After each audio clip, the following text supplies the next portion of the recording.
This is Radio 2.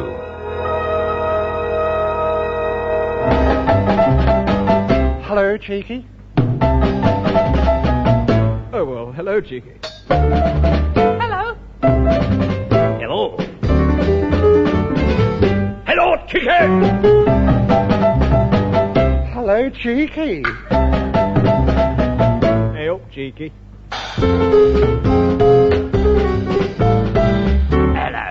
Hello. What a funny way to make a living.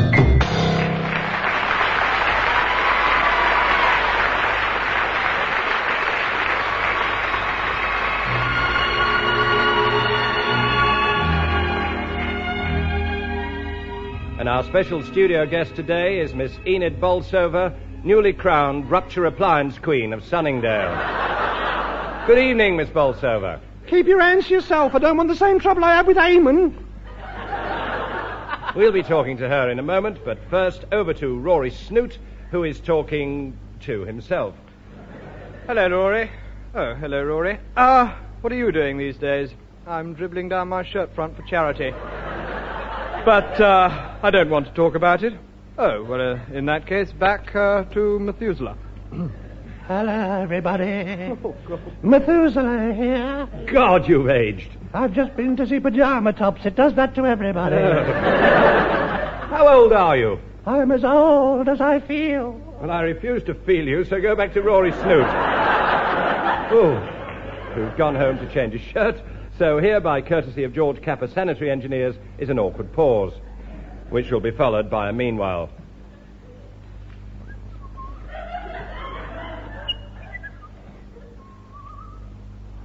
Meanwhile, in a TV quiz game just after Huey's cough. Well, Mr. Cheevers, you're in a soundproof box which is securely locked, so you have no means of getting out or communicating with anyone except me. Yes, Huey. So here is the jackpot question. How are you going to get out? Hello? George Capper here. I didn't think much of that awkward pause we paid for. It's all you're going to get. We haven't got now time. Watch it. Any more of that, I'll come round there and rip your silent flush out.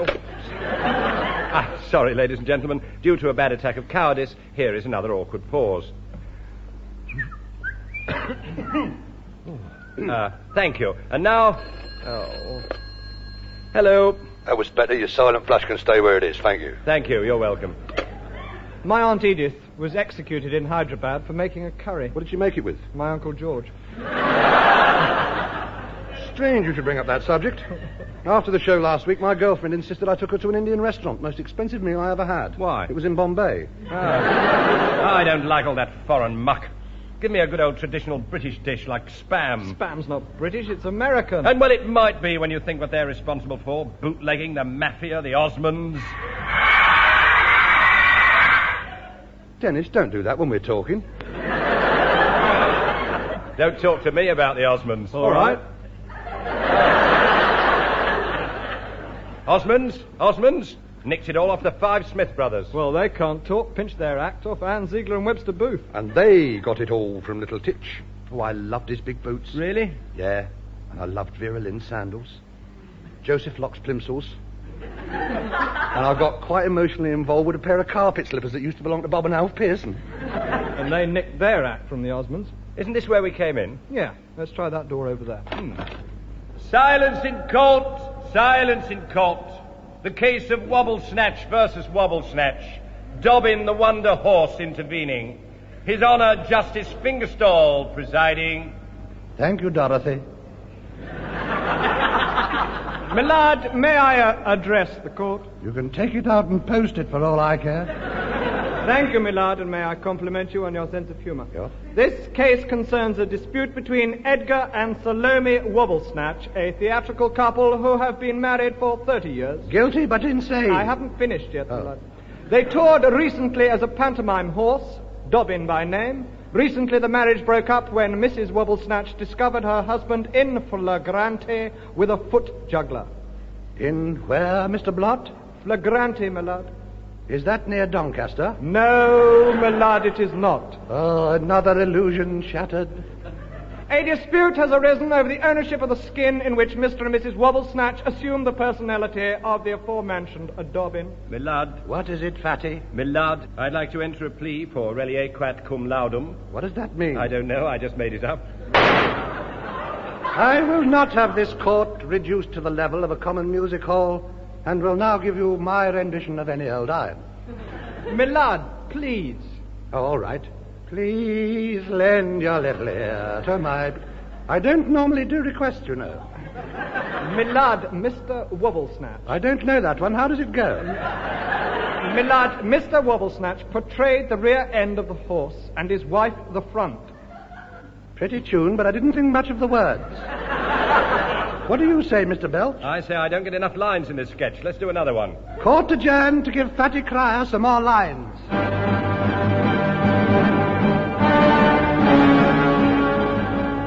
2.8 Second Theatre presents Cliff Richard, Des O'Connor, and Jimmy Savile as the good, the bad, and the ugly.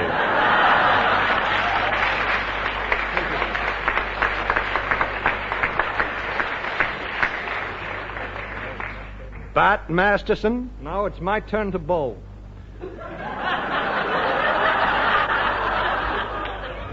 Never mind the jokes. I come to get you for what you done to my wife. What did I do to your wife? You brung her back. In your Easter bonnet, with all the frills upon it. You look a right pope. And with that, over to Haggis 12 Trees for a close of the day summary from St. Andrews. Well, Haggis, how were the greens today? Delicious, but the potatoes were overcooked again. No, the open. Are they? Oh, well, I'll see you later. Goodbye. Ah, well, in that case, is my dirty laundry. And in this case is a gramophone record of Barbara Streisand singing I've Got My Nose on You.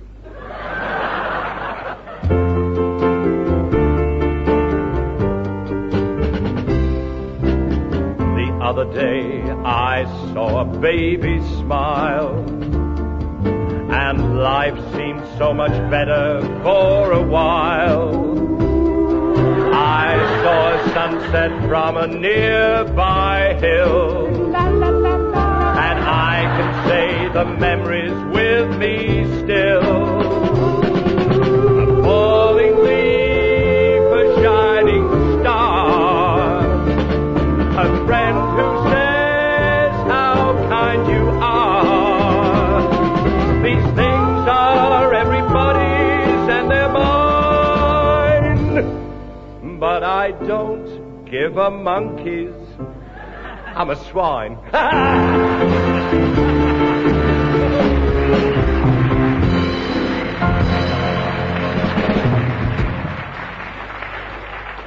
I've got my nose on you. I must have been in the loo when they wrote that bit. Are you carping, Brooke Taylor? That's the one. Well, you can't carp here. It's a double yellow line. I was just expressing a certain amount of dissatisfaction with my material. I think it's a very pretty frock. I'm going out in it tonight. Where to? The Odd Fellows Ball. That figures. I'm taking the family on a camping holiday this year. Oh, yes. Bought one of Mrs. Mill's old dresses. It accommodates all 6 of us and Rover. That the dog? No, the wife. Why do you call your wife Rover? Well, Fido's a silly name for a wife. No, it isn't. No, it isn't at all. My mother's name's Fido. I'll never forget my parents' wedding. The vicar said to her... The vicar said to her, "Do you, Fido, take this man?" She had him out of the church and buried under a rose bush before you could say...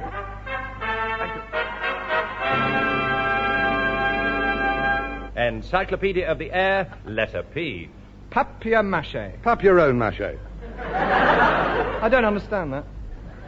It's all tied up with Barbara Streisand. Please don't say that to a man in my condition. Why, do you like Barbara Streisand? No, but I'm mad about string. Oh, I once had a naughty weekend in Whitley Bay with a ball of thick twine. Oh, it wanted to marry me, but I refused to be tied down.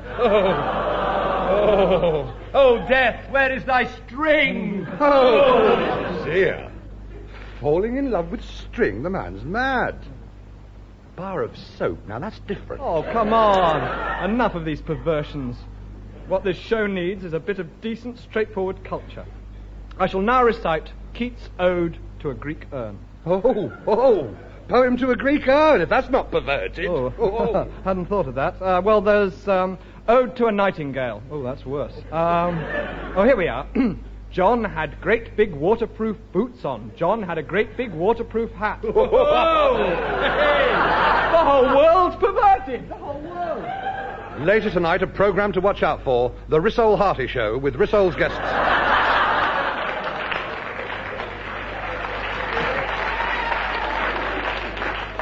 With Rissole's guests, a ball of string, a bar of soap, a nightingale in a waterproof hat, and a Greek urn. What's a Greek urn? You wouldn't dare. Oh, yes, I know. Oh, what? I know no fear. I once went to a Dorothy Squires concert. I once heard her singing at the London Palladium, you know. Mind you, I was in Birmingham. What were you doing in Birmingham? I was with Anne Aston saying, up a bit, left a bit.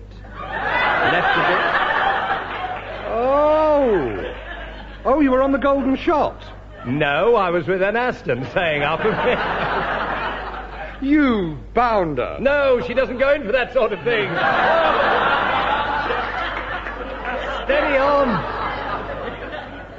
Steady on. Bob Monkhouse is in the audience. Can you see him? No, but I can hear his pen scraping. Let's give him a quick meanwhile to be going on with. Meanwhile, in a supermarket. Excuse me, miss. Have you got a frozen plate? Now, I always wear a long vest. Tim? Yes, Barry? Switch on the telly. Right. Tell me, Anne, have you got a frozen place? No, I always wear a long vest. By God, that Monkhouse works fast. And while we're in a meanwhile mood... Meanwhile, in a dentist's surgery, within spitting distance of the bowl. Right, now, Mr. Budgeon, head back, open wide. Now, let's see.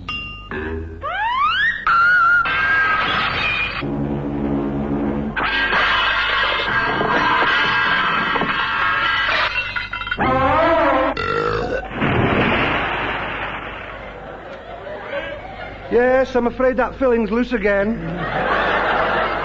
My dentist's a swine. How do you mean? If you haven't paid your bill in 3 weeks, he comes round and sticks the teeth back in.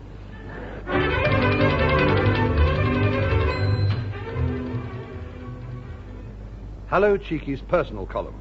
If you want to sell it, get in touch with us. If you want to give it away, see me after the show. Well worth the trip. Man recently liberated by psychoanalysis wishes to meet tattoo artist who can change I Love Gladys to I Love Arthur. For sale by Nicholas Parsons. Copy of How to Win Friends and Influence People. Still in wrapper. Comedian with... wishes to meet straight man with... object...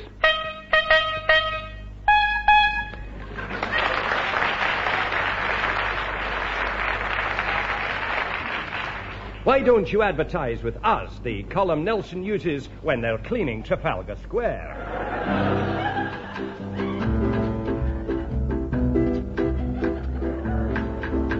When they begin,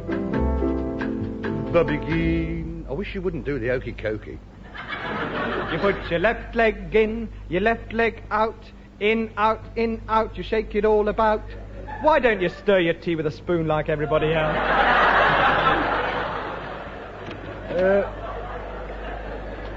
Is this Hello Cheeky? Yes? Parcel for you. Oh, thank you. Now, what's this? Oh.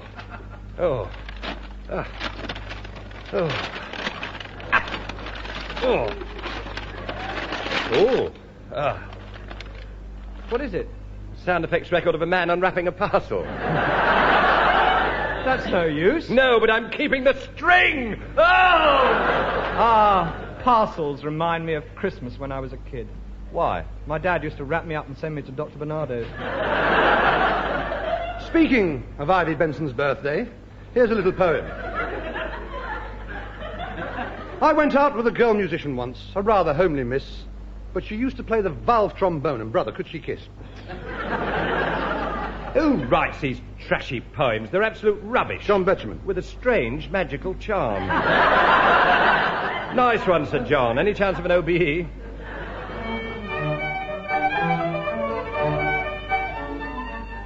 Well met, my lords. I give you all good day. Ho, Buckingham and Kent, Northumberland and York. Well met indeed, but stay. Where is Richmond? District line change at Earl's Court.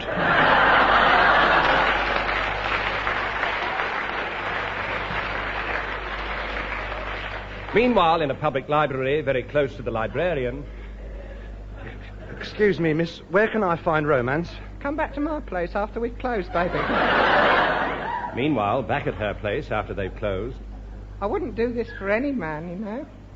Wouldn't you? Not with cocoa at the price it is. Oh, Delphine. Delphine, the time I've looked at you in that library and thought... Oh, you want me? No, I want a doctor. You've spilt the cocoa in me lap.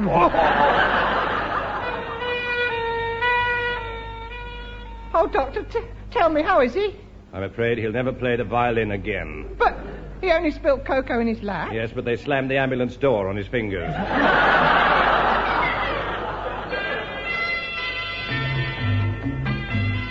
Worried about the ambulance door slamming on your fingers?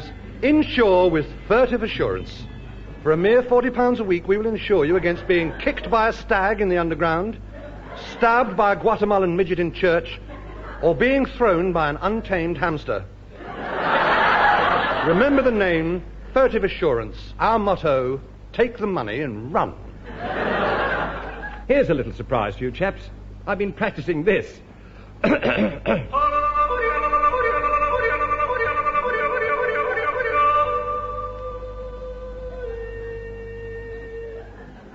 Did you spill cocoa in your lap as well?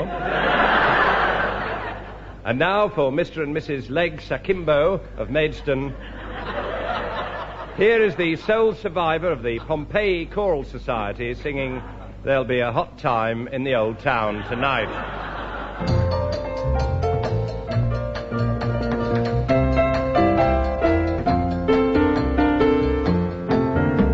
In Mexico, they tell a tale about a mystery man. A man who rode down from the hills. Some say his name was Dan. But all who suffered corns and bunions, verrucas or a hammer toe, all three the name they knew him by. They called him Quiropodo. El Quiropodo, the man who cured the feet of Mexico.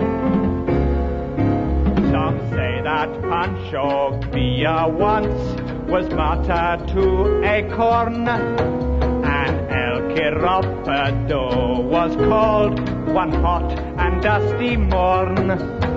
With tweezers and with plasters there, he labored till the sun was low, and he put Pancho on his feet. Viva El Quiropodo, El Quiropodo, the man who cured the feet of Mexico.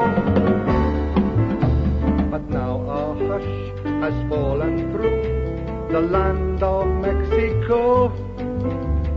On each hacienda people talk in accents low, for Daniel the Bunyan man has tended his final toe, and men sink to their knees and bless the name Quiropodo.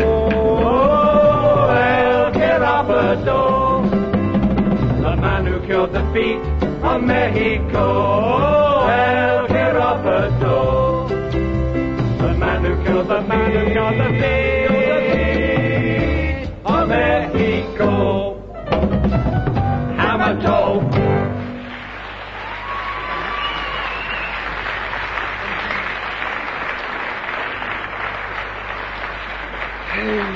It's no good, it's no good. I know, but it filled 2 minutes. I mean that. I mean, I have a terrible time getting on with girls. If you'll take a bit of advice, Baldy.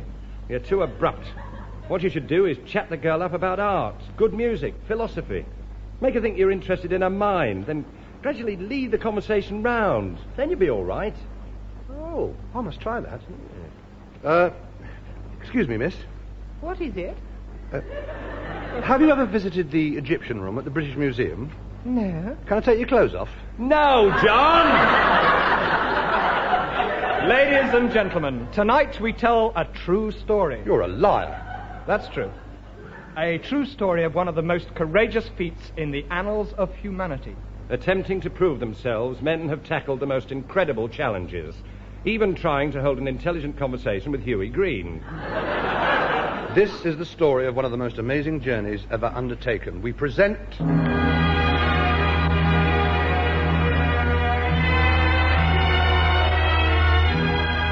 They dared to cross Trafalgar Square.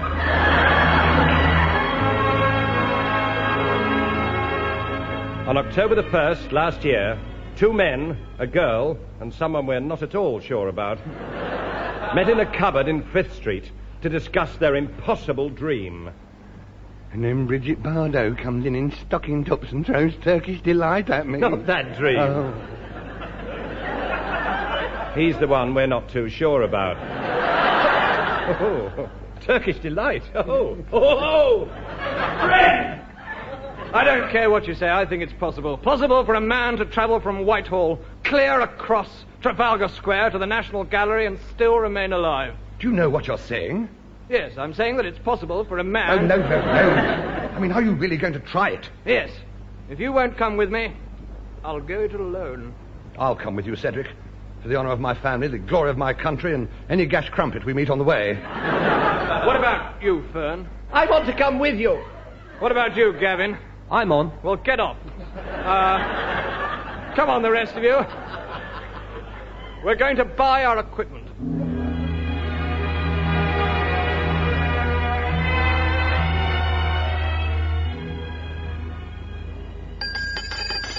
Good morning. I'd like to buy some equipment. We're going to cross Trafalgar Square. What? Oh, may I shake your foot? Why my foot? I'm lying down. It's my lunch hour. We want 4 pairs of climbing boots, 4 anoraks, a tent, and a pair of pink panties with thanks for the memory embroidered on them. For the lady? No, and mind your own damn business. A packet of fish fingers and a bottle of Lucasade, and it's Trafalgar Square. Here we come.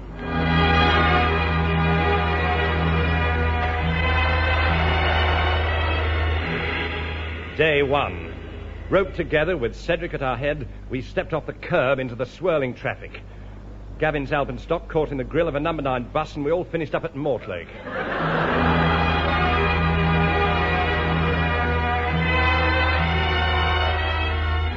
Day 2. Having traversed the south face of the square, we had almost reached the foot of Nelson's Column when a heavy downpour of American tourists drove us back to the traffic island where we bedded down for the night.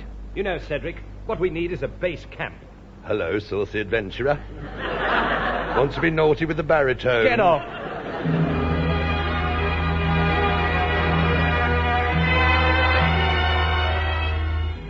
Day 3. We knew we were making progress.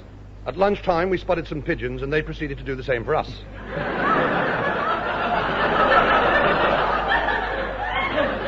Then we met a native. Hello there. Like to have your picture taken with the birds? Certainly. Okay, everybody back to my place.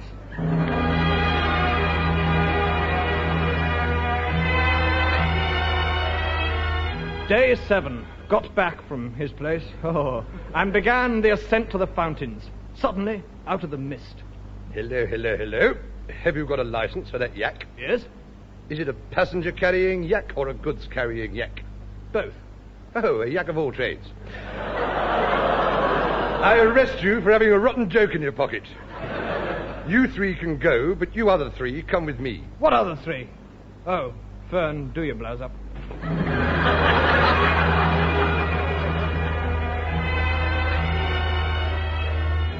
Day 10. We continued on our arduous journey. It wasn't the same without Fern, but I was beginning to find Gavin strangely attractive. Suddenly... Cedric! Fern, what are you doing here? I've been let out on bail to do a joke. Oh, good. Cedric! What? Look, there. Towering against the sky. A massive obstacle we hadn't bargained for. Good God. Yes, Vanessa Redgrave. How can we get over her? I don't know. I haven't got over Zazu Pitch yet. She's making a speech. Shall we climb her? It'll be dangerous. Every time she opens her mouth, there's a heavy fall of rubbish.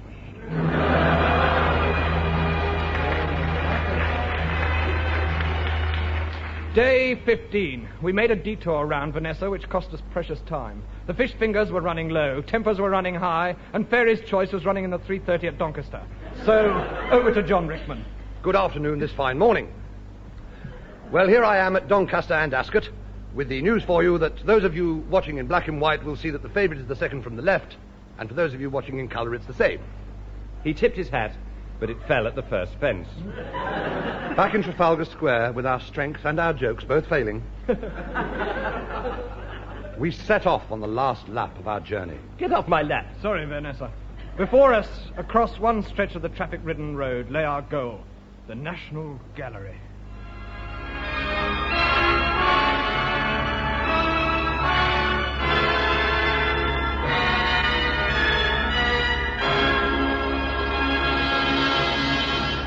Summoning our last reserves of strength, we launched ourselves forward.